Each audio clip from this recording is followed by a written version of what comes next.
विद्यार्थियों, इस वीडियो में मैं सामाजिक विज्ञान सेट 2 प्रश्न पत्र लेकर आया हूँ। यह प्रश्न पत्र यूपी बोर्ड परीक्षा 2024 का है और इस प्रश्न पत्र का कोड है 825 IY। खंड अ बहुविकल्पीय प्रश्न। नीचे दिए गए प्रश्नों के प्रत्येक के 4 विकल्प दिए गए हैं। सही विकल्प चुनकर उसे OMR उत्तर पत्रक पर चिन्हित कीजिए।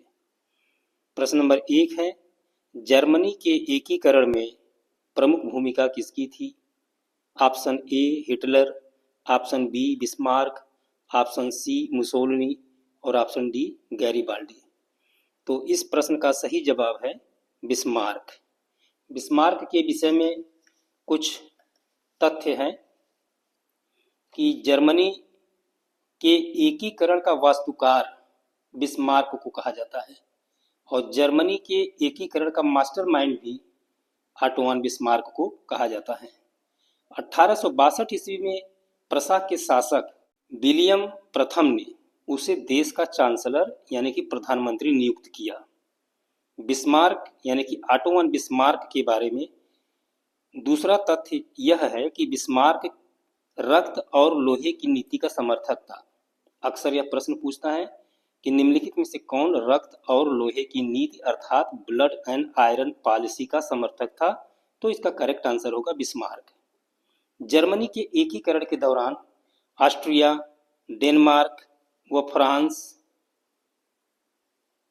से युद्ध में प्रसा की जीत हुई।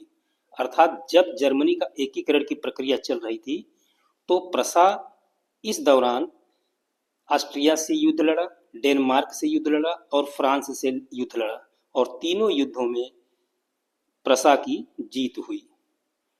और जर्मनी के एकीकरण के पश्चात किसे एकीकृत जर्मनी का सम्राट बनाया गया? यह भी प्रश्न अक्सर पूछता है। तो 18 जनवरी 1871 ईस्वी को विलियम प्रथम को जर्मनी का सम्राट घोषित किया गया। प्रश्न नंबर 2 है, चौरी चौरा की घटना का क्या परिणाम हुआ? चौरी चौरा नामक स्थान उत्तर प्रदेश के गोरखपुर जिले में पड़ता है।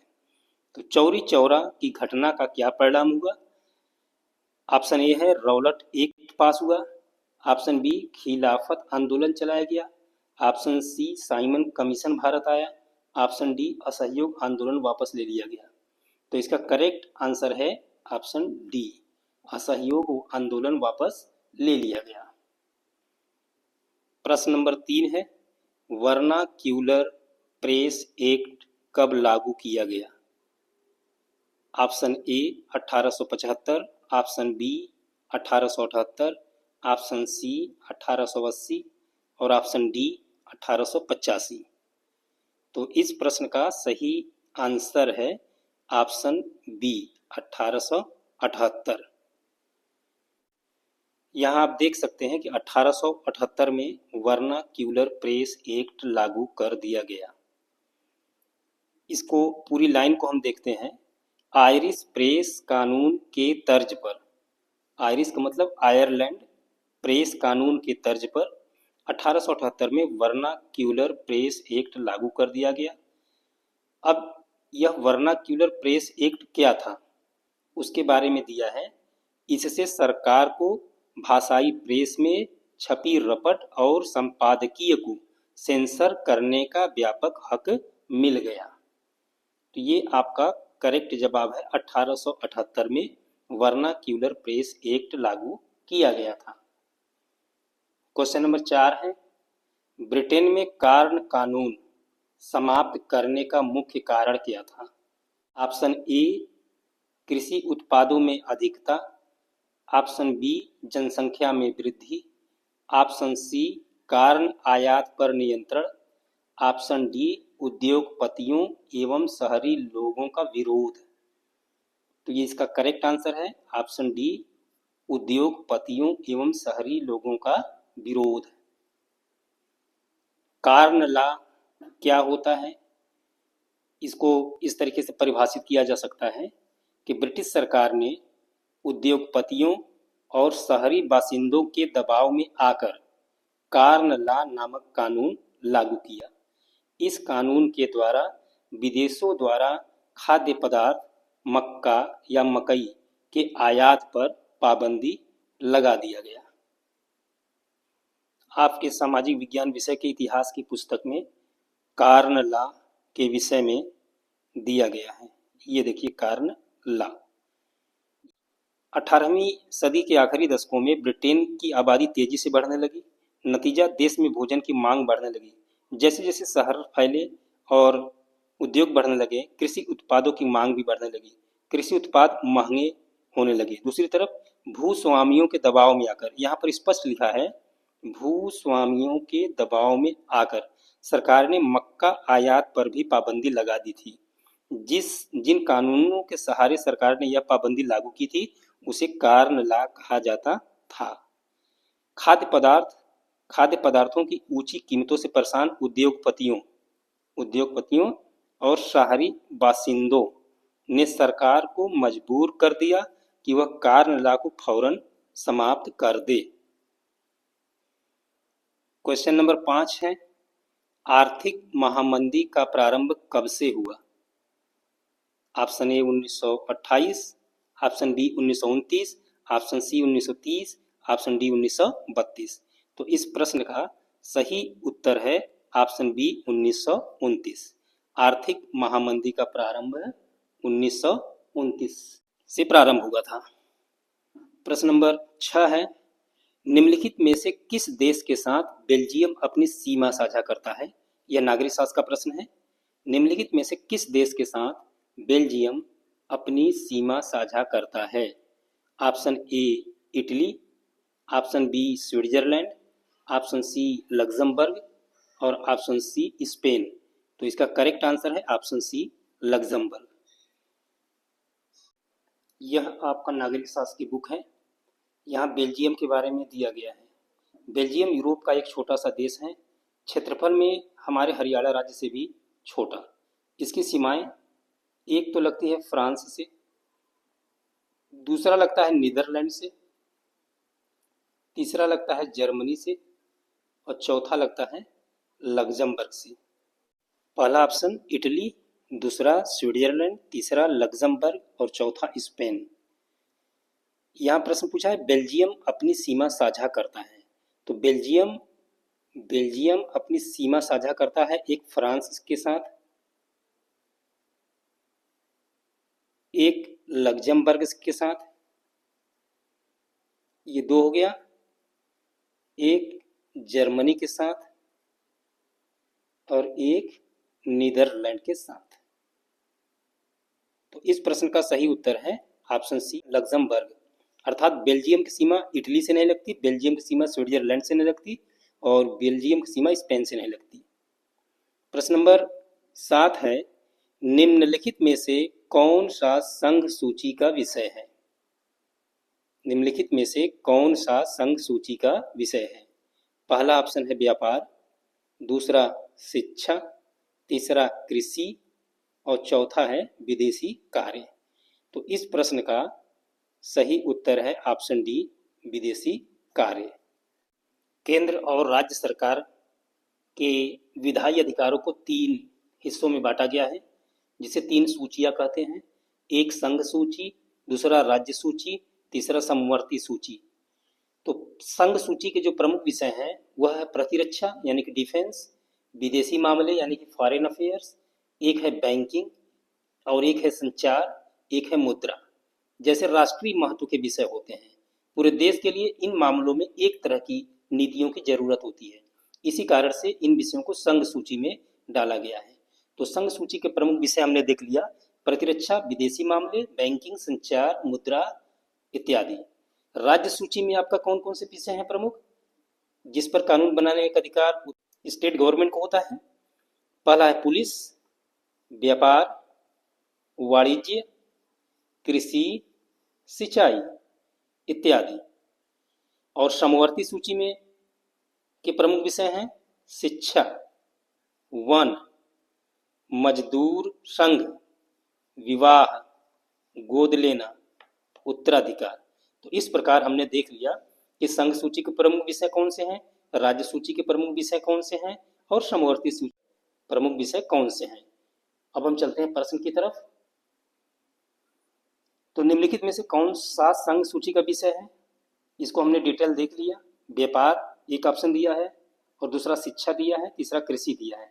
तो व्यापार आपका राज्य सूची का विषय है, कृषि भी राज्य सूची का विषय, शिक्षा समवर्ती सूची का विषय है, जिस पर कानून बनाने का अधिकार केंद्र सरकार तथा राज्य सरकार को दोनों को है।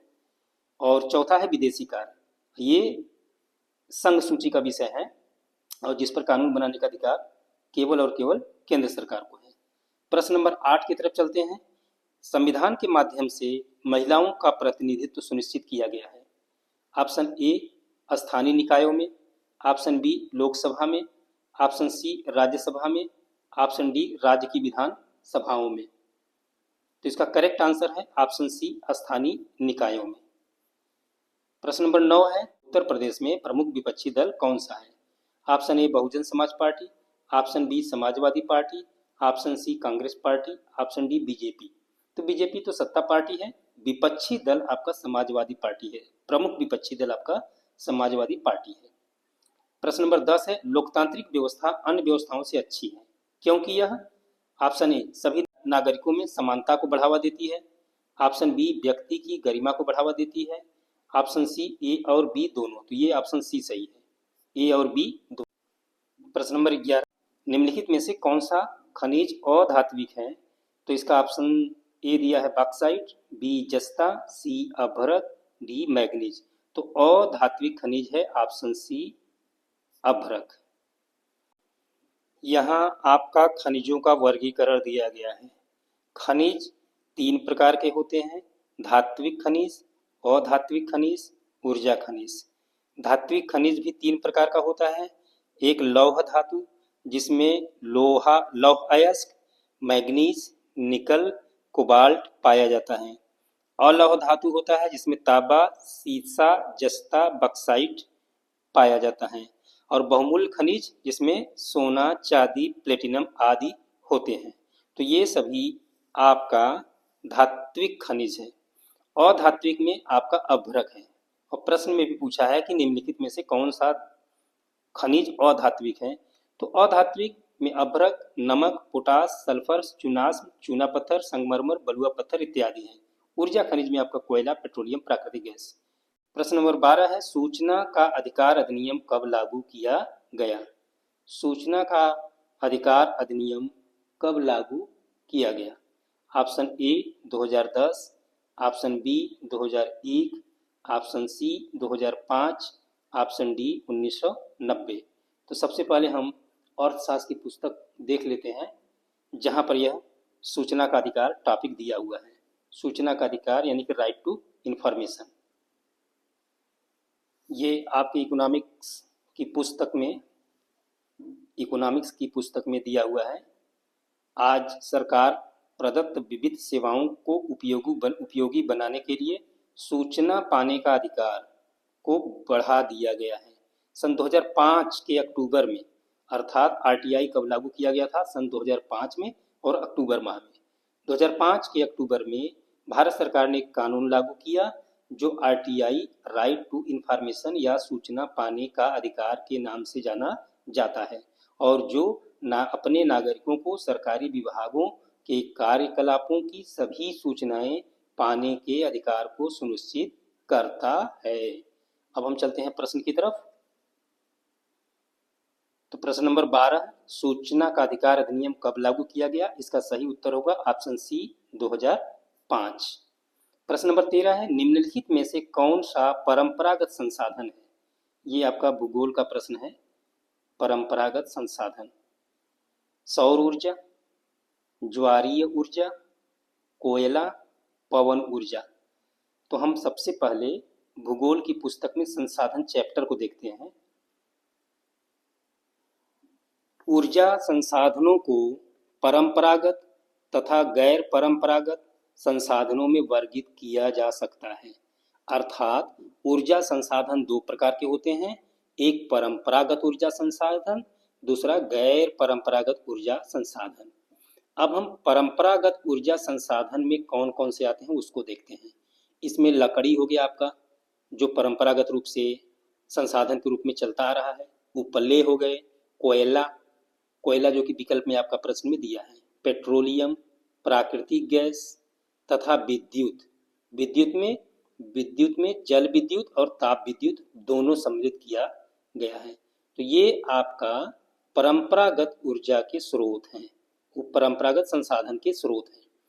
लकड़ी, उपले, कोयला, पेट्रोलियम, प्राकृतिक गैस, विद्युत इत्यादि। गैर परंपरागत ऊर्जा संसाधन में आपका सौर ऊर्जा, पवन ऊर्जा, ज्वारीय ऊर्जा, भूतापी ऊर्जा, बायोगैस तथा परमाणु ऊर्जा शामिल है। अब हम चलते हैं प्रश्न की तरफ। प्रश्न नंबर 13, निम्नलिखित में से कौन सा परंपरागत संसाधन है? हमने इसको विस्तार से देख लिया कि परंपरागत संसाधन में कौन कौन से संसाधन आते हैं, गैर परंपरागत संसाधन में कौन कौन से संसाधन आते हैं। तो सौर ऊर्जा गैर परंपरागत संसाधन है, ज्वारीय ऊर्जा गैर परंपरागत संसाधन है, कोयला आपका ये परंपरागत संसाधन है। तो इसका करेक्ट ऑप्शन होगा ऑप्शन सी। और पवन ऊर्जा भी आपका गैर परंपरागत संसाधन है। तो प्रश्न नंबर 13 का करेक्ट आंसर है ऑप्शन सी। प्रश्न नंबर 14 है, निम्नलिखित में से किसको कृषि एवं सहायक क्षेत्रक भी कहते हैं? आप तीनों क्षेत्रक पढ़ चुके हैं, प्राथमिक क्षेत्रक, द्वितीयक क्षेत्रक, तृतीयक क्षेत्रक, चतुर्थक क्षेत्रक। तो इसमें प्राथमिक क्षेत्रक को कृषि एवं सहायक क्षेत्रक भी कहते हैं। तो 14 का ऑप्शन ए करेक्ट आंसर है। प्राथमिक क्षेत्रक को कृषि एवं सहायक क्षेत्रक के नाम से जाना जाता है। द्वितीयक क्षेत्रक को औद्योगिक क्षेत्रक के नाम से जाना जाता है। तृतीयक क्षेत्रक को सेवा क्षेत्रक के नाम से जाना जाता है। प्रश्न नंबर 15 है, निम्नलिखित में से कौन सा व्यक्ति असंगठित क्षेत्रक के अंतर्गत आता है? ये संगठित क्षेत्रक होता है एक, और दूसरा होता है असंगठित क्षेत्रक। ये आपका इकोनॉमिक का क्वेश्चन है। सबसे पहले हम आपको पुस्तक दिखाते हैं प्रश्न नंबर 15 के लिए। आपसे अक्सर संगठित क्षेत्रक और असंगठित क्षेत्रक में अंतर पूछा जाता है। यहाँ पर दिया हुआ है संगठित क्षेत्रक। संगठित क्षेत्रक में वे उद्यम अथवा कार्य स्थान आते हैं जहां रोजगार की अवधि नियमित होती है। एक पॉइंट तो यह है आपका, संगठित क्षेत्रक में रोजगार की अवधि नियमित होती है और इसलिए लोगों के पास सुनिश्चित काम होता है। दूसरा काम है कि लोगों के पास सुनिश्चित काम होता है। वे क्षेत्रक सरकार द्वारा पंजीकृत होते हैं। तीसरी विशेषता, संगठित क्षेत्रक की तीसरी विशेषता कि संगठित क्षेत्रक सरकार द्वारा पंजीकृत होते हैं और उन्हें सरकारी नियमों एवं विनियमों का अनुपालन करना होता है। तो ये संगठित क्षेत्रक की कुछ विशेषताएं हैं। इन नियमों एवं विनियमों का अनेक विधियों जैसे कारखाना अधिनियम, न्यूनतम मजदूरी अधिनियम, सेवानुदान अधिनियम, दुकान एवं प्रतिष्ठान अधिनियम इत्यादि में उल्लेख किया गया है। तो ये आपका संगठित क्षेत्रक है। जबकि असंगठित क्षेत्रक में छोटी छोटी और बिखरी इकाइयों जो अधिकांशतः सरकारी नियंत्रण से बाहर होती है से निर्मित होता है। इस क्षेत्रक के नियम और विनियम तो होते हैं परंतु उनका अनुपालन नहीं होता है। वे कम वेतन वाले रोजगार होते हैं और प्रायः नियमित नहीं होते हैं। असंगठित क्षेत्रक में उदाहरण दिया है सड़कों पर विक्रय, मरम्मत का कार्य, किसान, श्रमिक इत्यादि असंगठित क्षेत्रक हैं। अब हम चलते हैं प्रश्न की तरफ। प्रश्न नंबर 15 हम लोग देख रहे थे, निम्नलिखित में से कौन सा व्यक्ति असंगठित क्षेत्रक के अंतर्गत आता है? निम्नलिखित में से कौन सा व्यक्ति असंगठित क्षेत्रक के अंतर्गत आता है?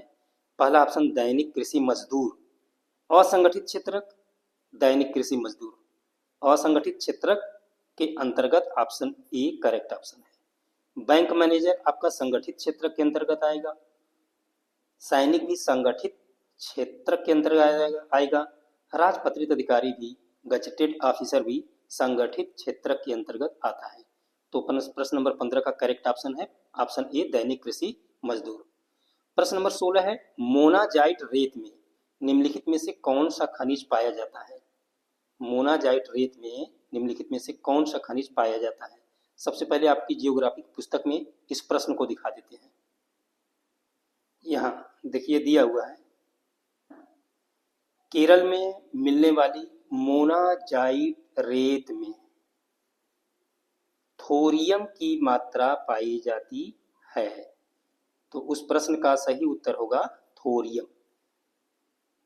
आपकी पुस्तक में ये चौथा बहुविकल्पी प्रश्न दिया हुआ है और सेम टू सेम आपकी प्रश्न पत्र में पूछा है कि मोनाजाइट रेत में निम्नलिखित में से कौन सा खनिज पाया जाता है?